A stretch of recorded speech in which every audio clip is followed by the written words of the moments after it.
Hello everybody, thank you for joining us for today's video.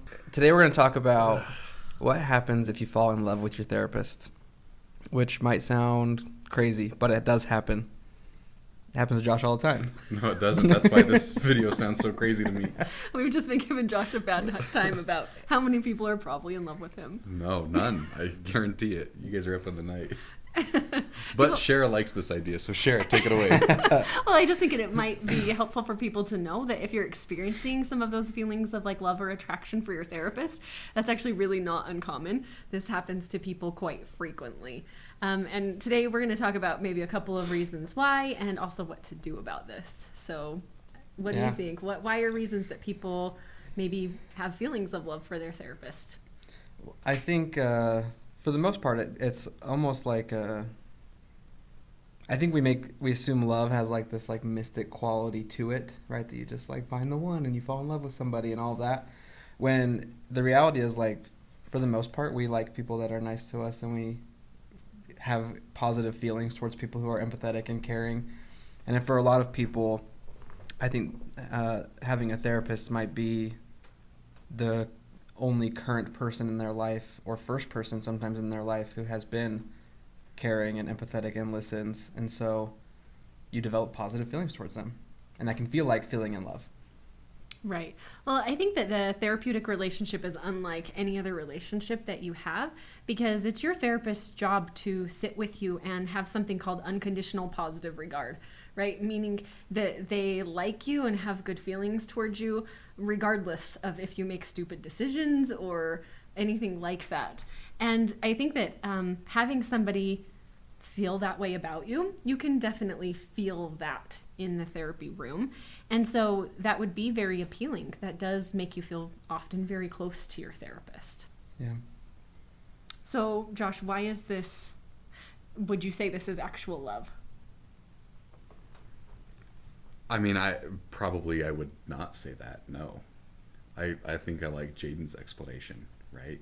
I actually like yours too. I can understand when I think about the type of therapy that I do, I find myself being very validating. And it almost appears very validating regardless of what the issue is. And so when you are constantly feeling like no matter what decision you make, it's an okay decision to make, how would you not develop warm feelings towards that person? Yeah. Right? It makes sense to me.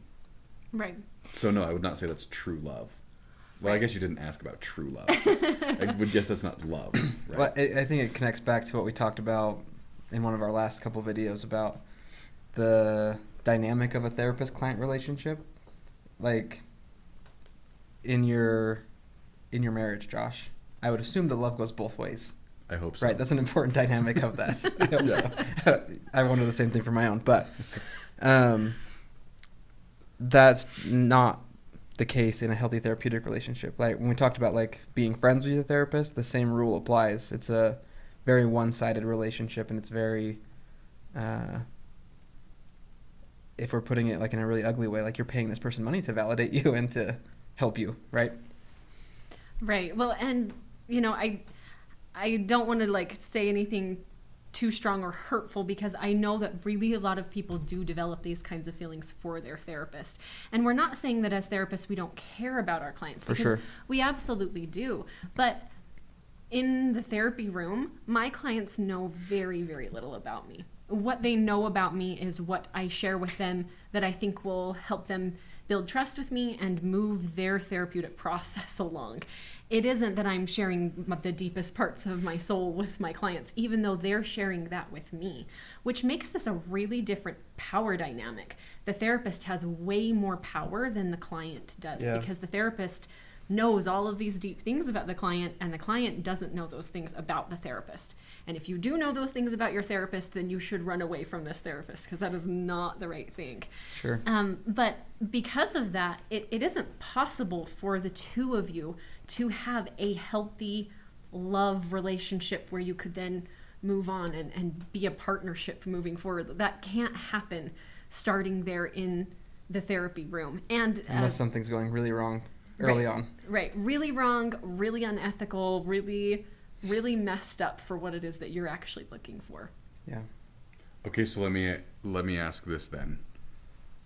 If it's something that is common and it is something that occurs regularly, which I guess is another way of saying common, and you feel this way, now what? And you're the client. Yeah, And if you're the client, like catching now feelings what? for your therapist. Now Right. what? Such a good question. That's why I threw it to you guys. That's why I looked at Shara when you threw it to us. Well, I think that it's okay for you to just stop and acknowledge your feelings of softness toward your therapist, because those feelings aren't necessarily bad. It's not Sure. bad to have those kinds of feelings. And I think that, I've had people even bring them up and we've talked them through in session. If that doesn't feel comfortable to you, I get that too. But I also think that you can stop and acknowledge why it is that this relationship feels like that to you. Why are you so attracted to this? And if you are attracted to some of that kindness or nurturing, that's a good sign that maybe you're ready outside of the therapy room to start looking for kind and nurturing relationships. But it's very important to recognize that those feelings alone don't mean that this should be a relationship that you should pursue, and it doesn't necessarily mean that you're in love with your therapist either. It just means that you enjoy some of that interaction. Yeah. And I think that's almost like a universal thing that we try to teach people in therapy is like your feelings are information, right? They're telling you something that you have warm feelings towards your therapist or towards these people in your life, but that doesn't dictate all of the actions you take. Right? It doesn't necessarily mean anything. It's just information for you. Right. So you're not suggesting that it's bad. You're not suggesting that I should quit going to therapy. You're also not suggesting I should or shouldn't bring them up in therapy. It really ends up being whatever I want, and all of that is okay. Yeah.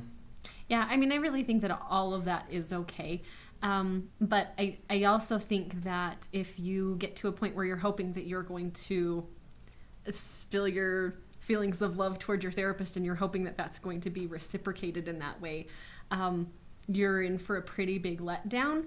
Or in, I guess, a couple of situations, you're discussing having some kind of an inappropriate relationship with your therapist if they are not somewhat rejecting of that, right? Your therapist cannot have those same feelings back toward you and actually be doing their job. Fair statement. Yeah. Well, I think we've covered this one as thoroughly as we will. Yeah. Like a lot of things, right? If you deal with the feelings, some acceptance that they're happening, but recognizing that doesn't have to dictate your actions either. Right. Yeah, fair statement. Okay. All right, everybody. Thank you for joining us for this video. If you have any questions, we'd love to talk in the comments, and we'll see you on the next one. Thanks. See ya.